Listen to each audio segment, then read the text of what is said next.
Hey everyone, welcome back to my YouTube channel. अगर आपको मेरी वीडियोस पसंद आए तो प्लीज़ एक लाइक कमेंट और सब्सक्राइब कर जरूर बताना आपको ये कैसा लगा। और पहले तो मैं एम सॉरी बोलना चाहती हूँ क्योंकि मैं इस चैनल में ज़्यादा एक्टिव रह ही नहीं पा रही हूँ।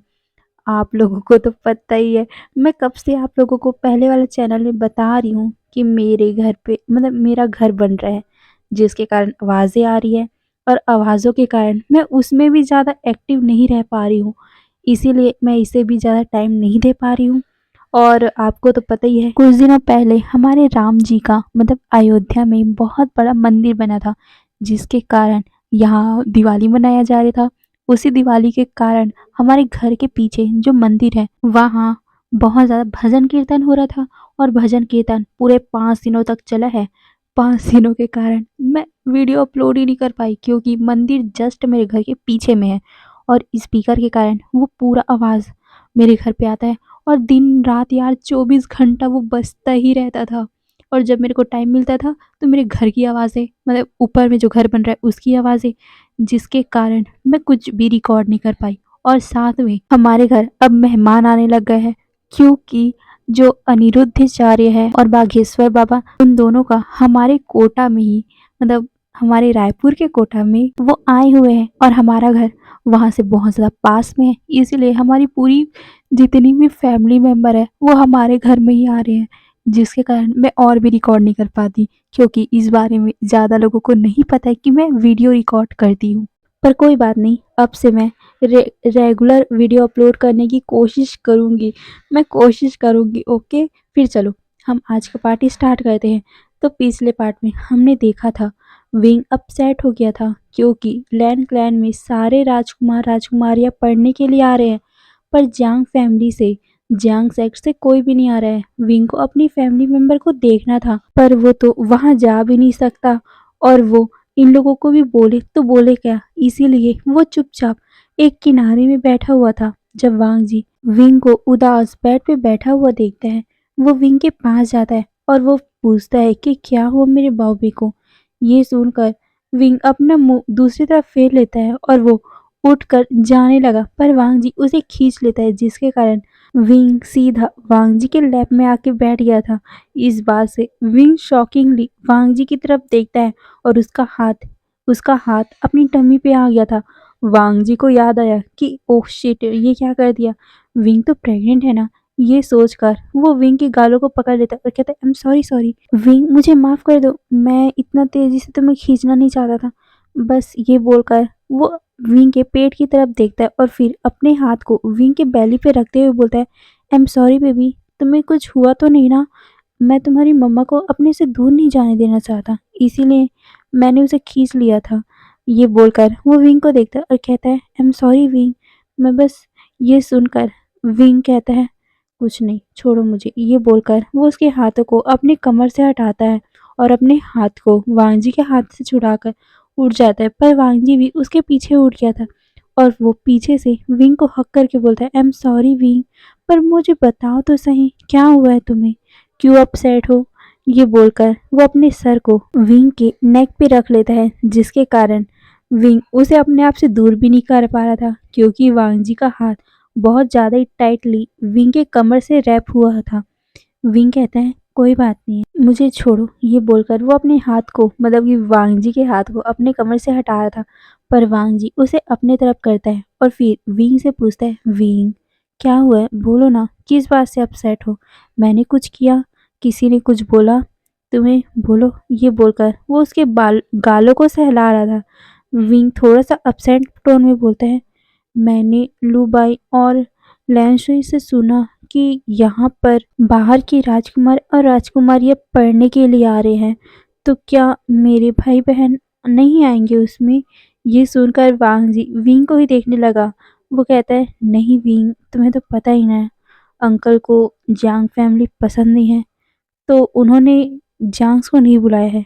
ये सुनकर विंग अपसेट हो गया और वो अपने गालों से वांगजी का हाथ हटाकर बोलता है तो ठीक है। ये बोलकर वो जाने लगा, पर वांगजी फिर से उसे पीछे से गले लगा लेता है और कहता है बाबे मैं क्या करूं, बोलो ना।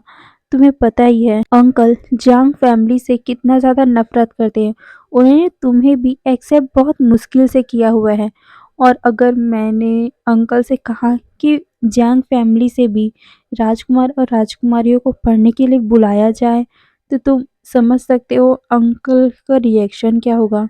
तुम क्या चाहते हो? ये सुनकर विंग कहता है, कुछ भी नहीं, मैं बस अपनी फैमिली से मिलना चाहता हूँ। अगर वो नहीं आ सकती तो। ये बोलकर वो वांग जी को देखता है और कहता है, क्या मैं चले जाऊँ?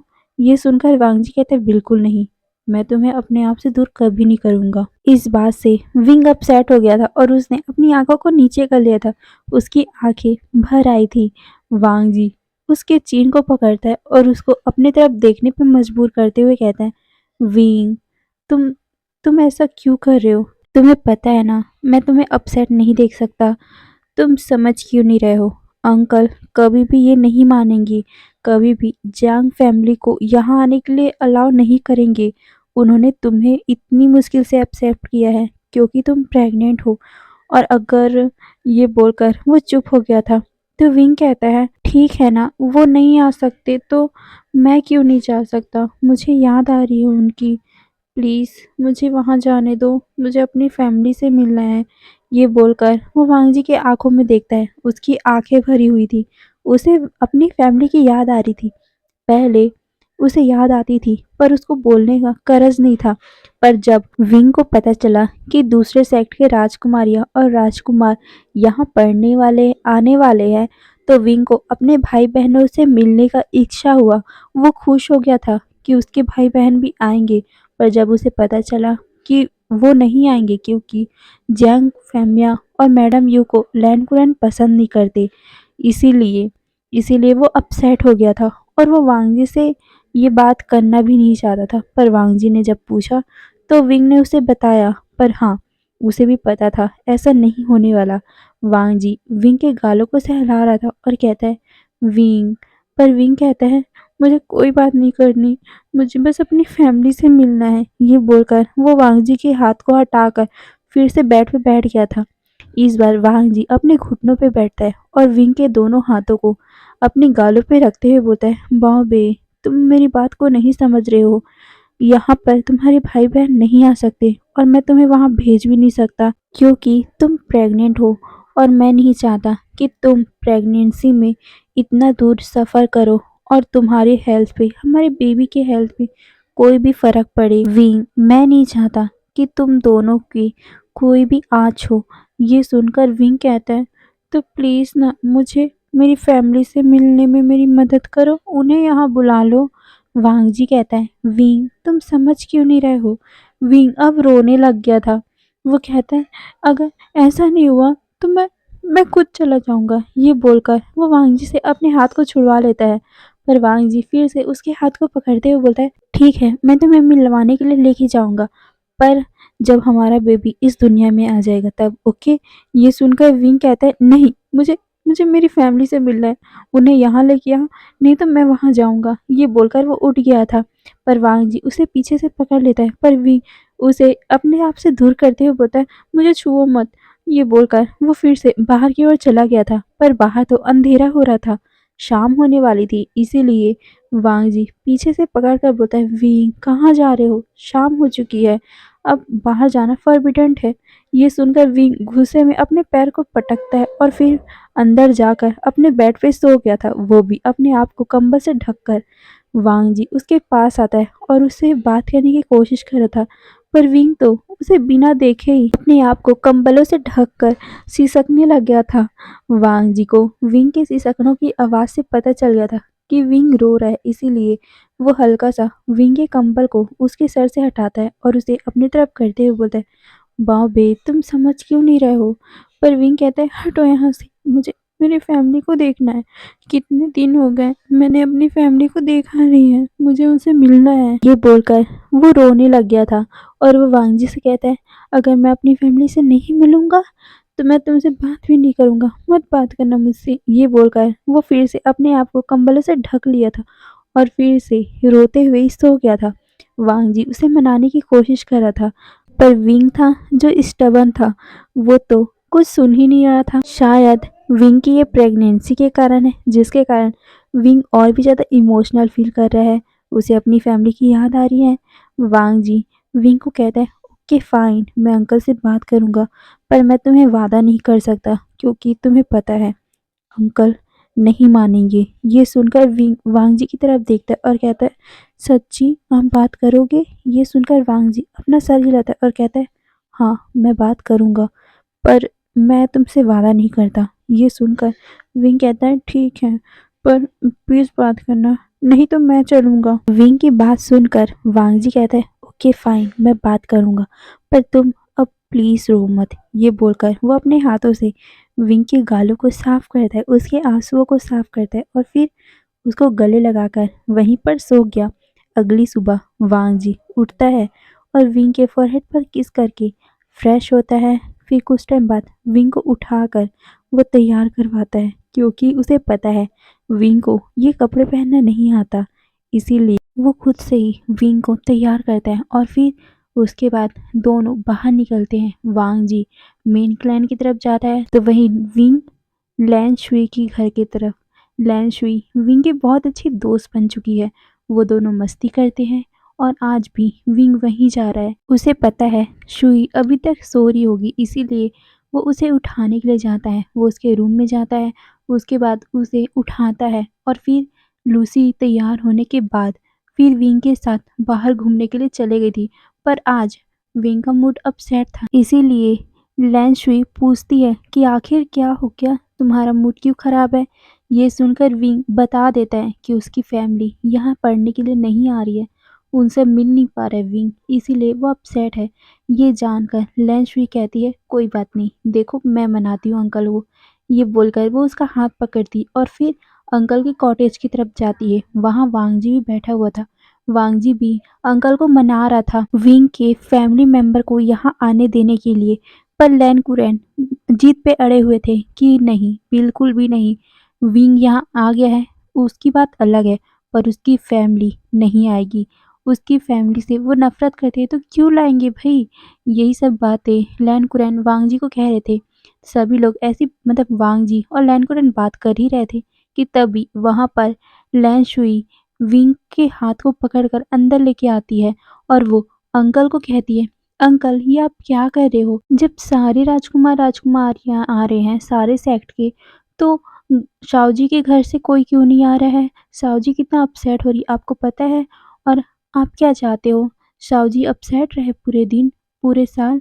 आप क्या चाहते हो कि शाओ जी अपनी फैमिली से मिले नहीं और उनकी हेल्थ पे खराब मतलब हेल्थ उनकी खराब हो जाए, और साथ ही बेबी भी। ये बोलकर वो लैन क्यूरैन को देखती है। वो लैन कुरैन को ये बोलना चाहती थी कि अगर विंग अपसेट हुआ तो विंग की तबीयत खराब हो जाएगी, और विंग की तबीयत खराब होगी तो विंग के पेट में पलने वाले बच्चे की भी तो तबीयत खराब हो जाएगी। और वो बच्चा वांग जी और विंग का ही सिर्फ बच्चा नहीं है, वो इस पूरे लैन क्लैन का होने वाला वारिस है। उसके ऊपर आँच आ जाए ये तो लैन कुरैन होने नहीं देंगे। इसीलिए इसीलिए लैन शुई ने ये बात को इन सभी के बीच में बोला था और इस बात को ज़्यादा जोर दे रही थी कि विंग प्रेग्नेंट है और विंग का बच्चे पे अगर कोई आँच आ गया तो विंग अपसेट हुआ तो प्लीज़ ना अंकल, प्लीज़ ना उनको बुला लीजिए ना, साव जी अपसेट हो रही है। ये बोलकर वो अपने अंकल को मना रही थी। फाइनली लैनकुरैन मान गए क्योंकि वो अपने आने वाले पोते के लिए तो कुछ भी कर सकते हैं, और अगर उस बच्चे को कुछ हो गया तो लैन कुरैन भी थोड़ा अपसेट हो जाएंगे। और लैन कुरैन जानते हैं वो बच्चा लैन फैमिली का पहला मतलब तीसरा पीढ़ी होगा, इसीलिए वो उनके लिए तो कर ही सकते हैं। इसीलिए वो सबसे कह देते कि ठीक है, मैं वहाँ भी इनविटेशन भेज दूंगा, पर हाँ यहाँ सिर्फ राजकुमार और राजकुमार यहीं आएंगी, इसके मदर फादर नहीं आएंगे। ये सुनकर विंग उनकी तरफ देखता है। उसे क्या चाहिए? हाँ, उसे अपनी माँ और फादर की याद तो आएगी, पर चलता है क्योंकि उसकी बहन और उसका भाई तो यहाँ आएगा ही ना। ये सोचकर उसके फेस में एक स्माइल आ गया था।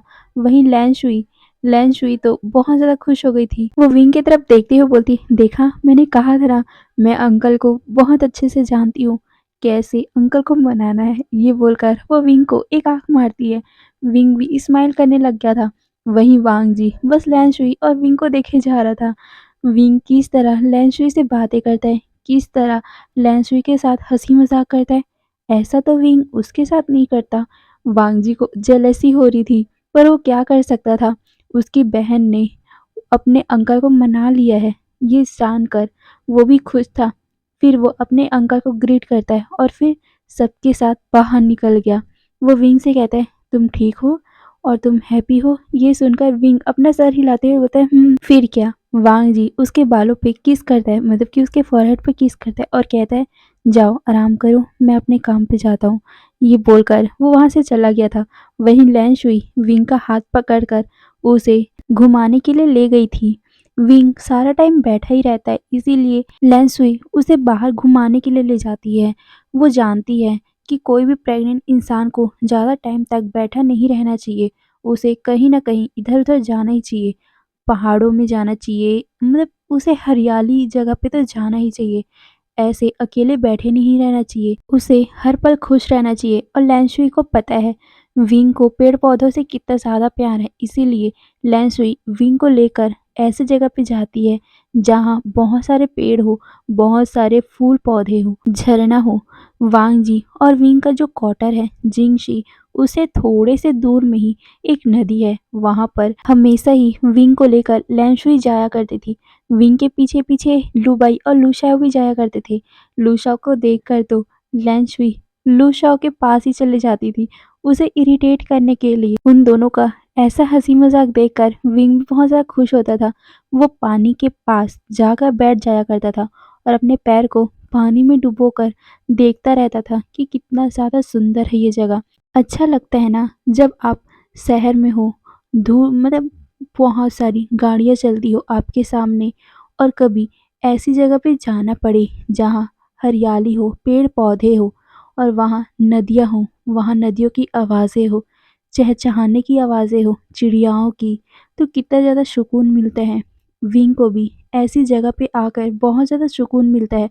और यहाँ तो बहुत ज़्यादा सुंदर नज़ारा है। और लैन शुई ने विंग को लाकर बहुत अच्छा काम किया है, क्योंकि विंग को ऐसी जगह तो पसंद है। विंग चुपचाप बैठा हुआ था कि तभी उसे पीछे से लैन शुई और लूशॉ की आवाज़ आती है। वो पीछे मुड़कर देखता है, वो तो शॉक ही में पड़ गया था, क्योंकि लूशॉ लैन शुई के पीछे भाग रहा था और लैन शुई उसके तलवार को पकड़ के हवा में उछाल रही थी और उसे बहुत ज़्यादा ही चिढ़ा रही थी। इस बात से, इस चीज़ को देखकर विंग भी हंसने लग गया था और वो बोल रहा था कि ऐसे मत दौड़ो, गिर जाओगे, ये पहाड़ी इलाका है। पर लैन शुई तो रुकने का नाम ही नहीं ले रही थी और वो हंसते हुए भाग रही थी कि तभी अचानक से उसका पैर फिसला और वो पानी में गिर गई। और साथ में उसने लू शाओ को भी अपने साथ खींच लिया था। ये देखकर विंग तो अपनी हंसी ही नहीं रोक पाया और वो हंसने लगा। वहीं लू बाई भी हंसने लग गई थी। वहीं दूसरी तरफ लैन शुई और लू शाओ एक दूसरे को देख रहे थे। वो दोनों पूरी तरह भीगे हुए थे, इसीलिए दोनों ही बहुत ज़्यादा अट्रैक्टिव लग रहे थे। दोनों की नज़र एक दूसरे से हट नहीं रही थी। पर तभी लैन शुई को कोई शरारत सूझता है और वो धीरे से लू शाओ के पास जाकर उसके गालों पे किस कर कर पानी के रास्ते ही भागने लगी थी। ये देखकर पहले तो लू शाओ शॉक हुआ था, वहीं विंग और लू बाई भी शॉक हो गए थे ऐसे लैन शुई का मतलब बोल्ड नेचर देखकर। वहीं लू शाओ जब अपने होश में आया तो वो लैन शुई के पीछे भागने लग गया था। फिर क्या, लैन शुई उसके ऊपर पानी डालने लगी और वही पानी लैन शुई के ऊपर लू शाओ डालने लगा। लू शाओ और लैन शुई मस्ती कर रहे थे कि तभी विंग कहता है, तुम दोनों मुझे भूल गए। ये बोलकर वो भी पानी में कूद गया और वो भी पानी से खेलने लग गया था। फिर क्या, वहां पर लू बाई भी आ गई और वो भी सबके साथ खेलने लगी थी। चारों ऐसी ही मस्ती कर रहे थे। वहीं दूर से कोई पर्सन उन सभी को देख रहा था और सबसे ज्यादा वो विंग को देख रहा था। प्रेगनेंसी के कारण विंग की खूबसूरती बहुत ज्यादा ही बढ़ चुकी है और साथ में उसने व्हाइट कलर का रोब भी पहना हुआ है और ऊपर से पानी के कारण विंग के पूरे कपड़े गीले हो गए हैं। यहाँ तक कि विंग भी गीला हो चुका है, जिसके कारण उसकी ओमेगा बॉडी पूरा तरह विजिबल हो रहा है। इस बात से उस इंसान के मन में तो विंग के लिए कुछ गंदी थॉट आ रही थी। तभी उसे महसूस होता है कि शायद वहाँ कोई आ रहा है, इसीलिए वो वहाँ से चला गया था। वहीं दूसरी तरफ वांग जी आ रहा था विंग को ढूंढते हुए। वांग जी को पता चला था कि सारे लोग फिर से यहीं आ गए, इसीलिए वो उन सभी को डांटने के लिए आया था। यहाँ आना फॉरबिडेंट है, यहाँ जंगली जानवर रहते हैं, अगर कुछ हो गया तो और वैसे भी विंग प्रेग्नेंट है। विंग उन सभी के सामने भाग तो नहीं पाएगा और विंग अपनी याददाश्त भी खो चुका है। तो विंग कैसे बचा पाएगा अपने आप को? हाँ, उसके साथ लू शॉ रहता है, पर लू शॉ कहाँ से इन तीनों को बचा पाएगा? इसीलिए वो उन सभी को डांटने आया था। पर वो देखता है कि विंग किस तरह सबके साथ पानी में खेल रहा है और विंग कितना ज़्यादा खुश है। विंग को खुश देखकर वांग जी के फेस पे भी स्माइल आ गया था। वो उन सभी के सामने जाता है और फिर कफ करता है। उन सभी को अपनी तरफ देखने के लिए मजबूर कर रहा था। वो सभी जैसे ही वांग जी के कफ की आवाज़ सुनती है, सारे लोगों का ध्यान वांग जी की तरफ हो गया था। और वहीं विंग जैसे ही वांग जी को देखता है, वो तो डर गया था और उसने अपने आप को लैंशुई के पीछे छुपा लिया था, क्योंकि उसे पता है कुछ दिन पहले ही वांग जी ने उन सभी को मना किया था कि यहाँ पर नहीं आना है। पर ये सभी बिना बताए वहाँ पर आ गए हैं। वांग जी ने खासकर विंग को बोला था कि वो प्रेगनेंसी में इस तरह पहाड़ नहीं चढ़ेगा, पर विंग को मज़ा आता है ये सब करने में। इसीलिए लैंशुई के बोले बिना ही वो खुद लैंशुई को लेकर पहाड़ों में चला जाता था। असल में जब से वांग जी ने लैंशुई और विंग को डांटा था वहां जाने से, तब से लैंशुई ने मना कर दिया था विंग को ले जाने से।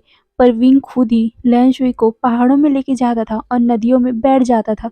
और आज वांग जी की ऐसे गुस्से भरी निगाह को देखकर विंग डर के पीछे छुप गया है। विंग को ऐसे रिएक्ट करते हुए देखकर वांग जी के फेस में हल्का सा स्माइल आ गया था और वो अपनी स्माइल को छुपाते हुए उन सभी की तरफ देखते हुए बोलता है, तुम लोगों को मैंने पहले ही बोला था ना यहाँ नहीं आना है, तो भी क्यों आए हो यहाँ पास? ये सुनकर लैंशुई कहती है, गग्गा, वो बस हम लोग तो घूमने आए हैं और शाओ जी को बहुत मज़ा आता है ना यहाँ घूमने से, इसीलिए हम लोगों ने सोचा था कि हम लोग यहाँ कुछ टाइम रुकेंगे फिर आ जाएंगे। पक्का प्रॉमिस, हम लोग कुछ टाइम ही रुकते। ये सुनकर वांग जी उन लोगों को देखते हुए बोलता है, मैंने तुम लोग को पहले भी बोला था कि यहाँ नहीं आना है, यहाँ जंगली जानवर है, अगर उन्होंने तुम पे हमला कर दिया तो?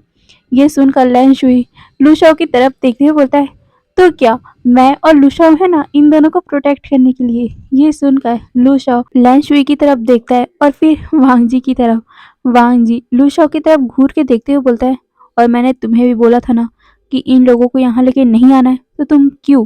ये सुनकर लू शाओ अपना सर झुका लेता है और क्षमा मांगते हुए बोलता है, मुझे माफ़ करना राजकुमार, पर मैं राजकुमारी और राजकुमार की बात को इग्नोर नहीं कर सकता। उन्होंने मुझे बोला था, इसीलिए मैं उन्हें लेके यहाँ आ गया।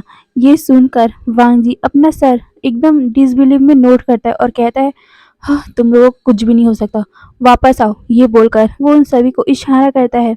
ये देखकर सारे लोग बाहर आने लग गए थे। पहले लू शॉ बाहर आता है, फिर लू बाई बाहर आती है, उसके बाद लैंशुई ऊपर चढ़ रही थी। वो ऊपर चढ़ने के लिए अपना हाथ लू शाओ को देते हुए बोलती है, मुझे खींचो तो सही, मैं कैसे चढ़ूंगी? ये बोलकर वो लू शाओ का हाथ पकड़ लेती है और फिर लू शाओ उसे ऊपर खींच लेता है। फिर बारी थी विंग की। विंग को हाथ दे रहा था लू शाओ, पर वांग जी उसका हाथ हटाकर अपना हाथ देता है और फिर विंग को बाहर निकलने में मदद करता है। विंग का पूरा कपड़ा गीला हो चुका था, जिससे उसकी बॉडी पूरी विजिबल हो रही थी। इस कारण वांग जी को अच्छा नहीं लगा, क्योंकि यहाँ पर लू शाओ भी तो है, वो भी तो विंग की बॉडी देख रहा है। इसीलिए वांग जी अपना अपर रोप निकाल कर विंग के ऊपर डाल दिया और फिर लैंशुई को देखता है। लैंशुई भी भीगी हुई थी और यहाँ तक कि लुबाई भी भीगी हुई थी। इसीलिए वांग जी उन लोगों की तरफ देखते हुए कहता है, और तुम दोनों कैसे इस तरह आ सकते हो? तुम दोनों को पता है ना तुम दोनों लड़कियां हो? ये सुनकर वो दोनों अपना सर झुका लेती है। वहीं वांग जी अपना दूसरा लेयर उतार कर लुबाई और लैंशुई को दे देता है, क्योंकि वांग जी ने 5-6 लेयर पहना था, तो एक एक लेयर उतार कर उन दोनों को भी दे दिया। और वो दोनों से कहता है, और तुम दोनों ने कैसे अपना अपर लेयर नहीं उतारा था? तुम पूरी तरह गीले हो, तुम इस तरह कैसे आ सकते हो? और अगर किसी ने देख लिया होता तो? ये सुनकर दोनों ने अपना सर नीचे झुका लिया था और फिर वांग जी विंग की तरफ देखता है। विंग ने भी अपना सर नीचे किया हुआ था और वो अपनी उंगलियों से खेल रहा था। वांग जी उसे देखते हुए बोलता है, और तुम्हें तो मैं रूम में बताता हूँ। ये बोलकर उसने विंग को अपने गोद में उठा लिया था।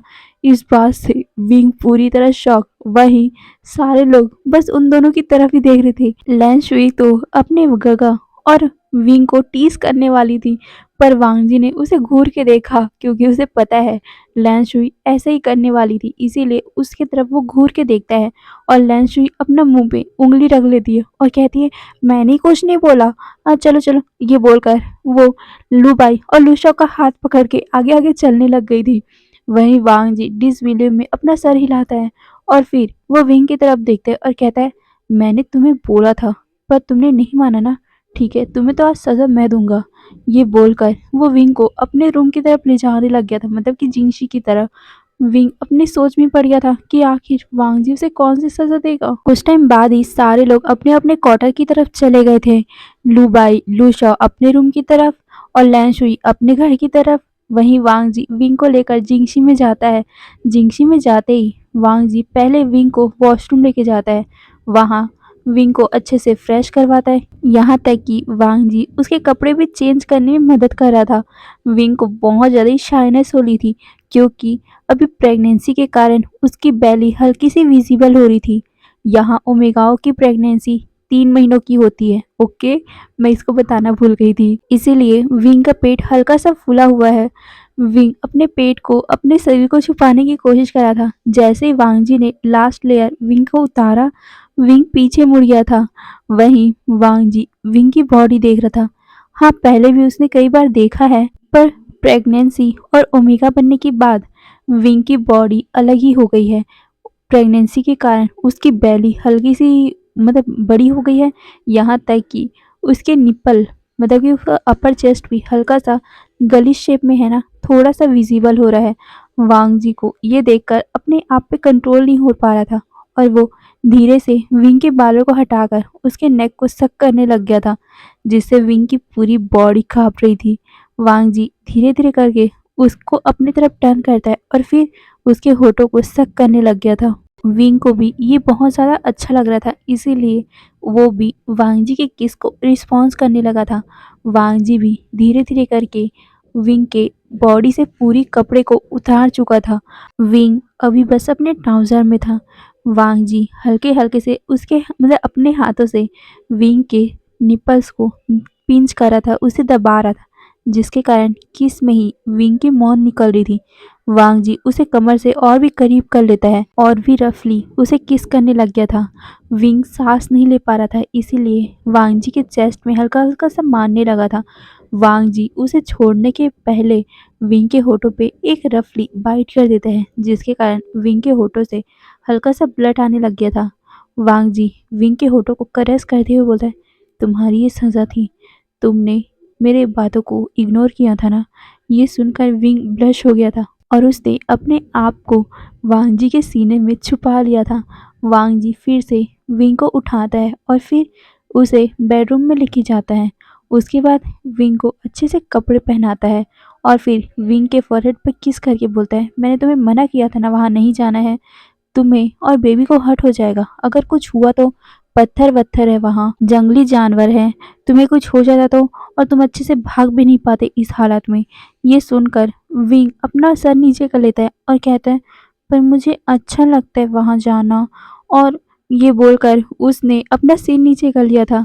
वांग जी उसके गालों को सहलाते हुए बोलता है विंग, मुझे पता है तुम्हें ये सब अच्छा लगता है, पर मैं अभी नहीं चाहता कि तुम्हें रिस्क उठाना पड़े। ये सुनकर विंग कहता है पर मुझे अच्छे लगते हैं वो सब जानवर, कितने क्यूट क्यूट वहाँ जानवर हैं, मुझे अच्छा लगता है नदी के पास बैठना। ये सुनकर वांग जी कहता है मुझे पता है बाओबे तुम्हें पसंद है, पर अगर तुम्हें कुछ हो जाएगा तो छोटा सा भी मिस्टेक तुम्हारे हेल्थ के लिए, बेबी के हेल्थ के लिए अभी बहुत ज़्यादा डेंजर हो सकता है। ये सुनकर विंग कहता है पर मैं अपने आप का ख्याल रखूंगा। ये सुन वांग जी उसे कुछ समझा पाता विंग पाउट बना लेता है और कहता है मुझे एक जगह रहना पसंद नहीं है, मैं घुट जाता हूँ, मैं अकेले बैठा रहते कर बोर हो जाता हूँ। जब से लैंशुई ने मुझे वहाँ ले जाना स्टार्ट किया है मुझे वो अच्छा लगता है। मैं यहाँ अकेले बैठा बैठा बोर हो जाता था, आप वहाँ चले जाते हो, मैं यहाँ क्या करूँगा, और मुझे वो अच्छा लगता है। मेरे चारों तरफ गार्ड्स रहते हैं, मुझे ऐसा लगता है कि मैं एक पिंजरे में बंद हो गया हूँ, मुझे ये अच्छा नहीं लगता। लैंशुई के आने के बाद मुझे ऐसा लगता है कि मैं उस पिंजरे से आज़ाद हो गया हूँ। क्या आप मुझे पिंजरे में बंद रखना चाहते हो? मैं नहीं रहना चाहता।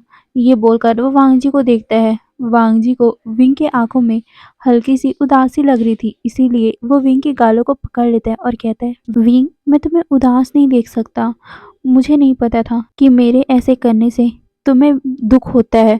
मुझे नहीं पता था कि तुम जिंगशी में रहने से ऐसा महसूस करते हो कि तुम पिंजरे में हो। ये सुनकर विंग कहता है, नहीं, ऐसी बात। पर वांग जी उसके होठों पे अपने हाथ को रखते हुए बोलता है, नहीं, मुझे पता है जब भी तुम्हारे आगे पीछे गार्ड्स रहते हैं तो तुम्हें अनकंफर्टेबल फील होता है, पर मैं क्या करूं? मैं बस तुम्हारी सेफ्टी के लिए कर रहा हूं। तुम्हें कुछ भी याद नहीं है, तुम युद्ध नहीं कर पाते। अगर तुम पे कोई खतरा आ गया तो ये सोचकर मुझे डर लगता है विंग, इसीलिए मैंने तुम्हारे आगे पीछे बहुत सारे गार्ड रखे हुए हैं। ठीक है, अगर तुम घूमना ही चाहते हो तो ठीक है, पर ज़्यादा दूर मत जाया करो और अपना ख्याल रखा करो, ओके? ये सुनकर विंग भी अपना सर हिलाता है और फिर वांग जी उसके फोरहेड पर किस करके बोलता है, वैसे मैं तुम्हें बताने आया था कि कल तक तुम्हारी शीजे और तुम्हारा भाई यहाँ पर आ जाएगा। ये सुनकर विंग के होठों में स्माइल आ गई थी। वो कहता है, सच्ची शीजे आएंगी? ये सुनकर वांग जी अपना सर हिला के बोलता है, तो ठीक है, तुम आराम करो, कुछ खा लेना, मैं जाता हूँ, ओके? मैं सिर्फ यही बताने आया था। ये सुनकर विंग भी अपना सर नोट करता है। उसके बाद वांग जी उसके फोरहेड पे फिर से किस करता है और वहां से वो अपने काम के लिए चला गया था, क्योंकि सारे सेक्ट के राजकुमार और राजकुमारियां यहाँ आ चुके हैं। बस जियांग सेक्ट के राजकुमार राजकुमारियां आना बाकी है, क्योंकि उन्हें तो लेट में ही इनविटेशन मिला है, इसीलिए वो कल तक आ जाएंगे। पर सारे लोग आ चुके हैं, इसीलिए वांग जी को उनके लिए तो जाना पड़ेगा, इसीलिए वांग जी वहां के लिए निकल चुका था। और हाँ, एक बात मैं बता देती हूँ, वांग जी और विंग की शादी के बारे में ज़्यादा लोगों को नहीं पता है, क्योंकि वांग जी ने तो फोर्सफुली विंग के साथ शादी की थी ना। तो चलो हम अब कहानी पे आते हैं। फिर क्या, ऐसे ही वो दिन भी बीत गया। वांग जी रात को आया, विंग के साथ अपना लंच किया, फिर विंग को गले लगाकर वो सो गया था। फिर अगले सुबह वांग जी अपना रूटीन करके वापस अपने काम में निकल गया था। अभी दोपहर का टाइम था। विंग, लैन शुई, लूबाई और लू शॉ एक साथ बैठे हुए थे। कुछ वांग जी के गार्ड्स भी विंग के पीछे में थे, पर हाँ, कुछ दूरी में, क्योंकि वांग जी को पता है विंग को ये सब पसंद नहीं है, इसीलिए वो अपनी गार्ड्स को विंग से थोड़ा सा दूर रखता है। फिर क्या, विंग ऐसे ही सबके साथ बैठकर बातें कर रहा था। आज विंग बहुत ज़्यादा खुश था, क्योंकि आज उसकी फैमिली मेंबर आने वाले हैं।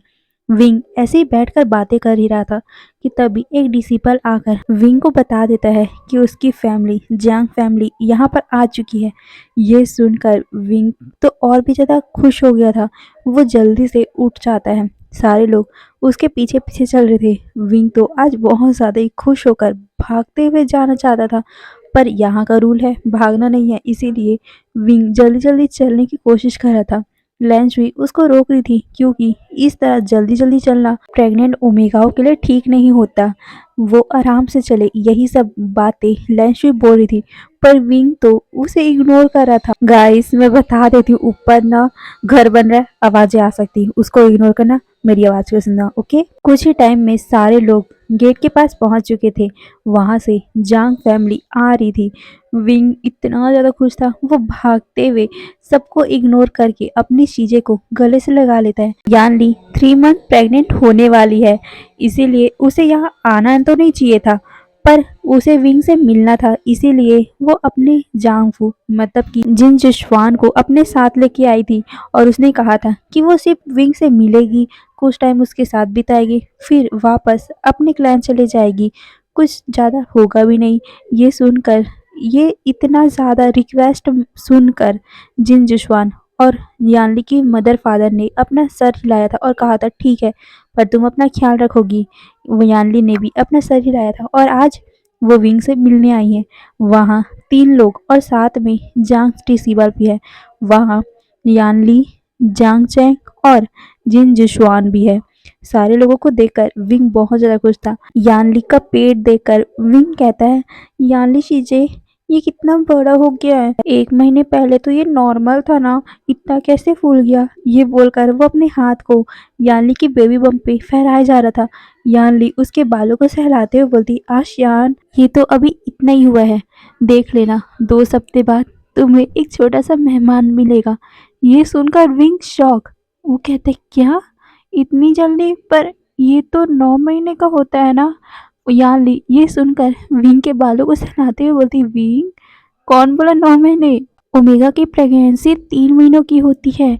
हाँ, बीटाओ की प्रेगनेंसी 9 महीने की होती है। ये सुनकर विंग शॉकिंगली यानली को देख रहा था। वो फिर अपने बेबी बंप को देखता है। वो अचानक से अपने पेट में हाथ लगा लेता है और कहता है सिर्फ 2 महीने? ये बोलकर वो अपने पेट पे हाथ फहरा रहा था और कह रहा था 2 महीने के बाद मेरा बेबी भी आ जाएगा।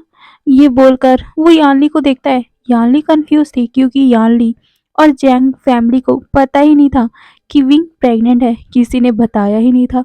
विंग को पता भी नहीं है कि कैसे लेटर भेजा जाता है, इसीलिए उसने अपनी फैमिली को बताया भी नहीं। और रही लूशाओ और लूबाई की बात, वो दोनों तो विंग के कारण ये सब भूल ही गए थे। यानली विंग को देखते हुए बोलती विंग क्या बोल रहे हो तुम?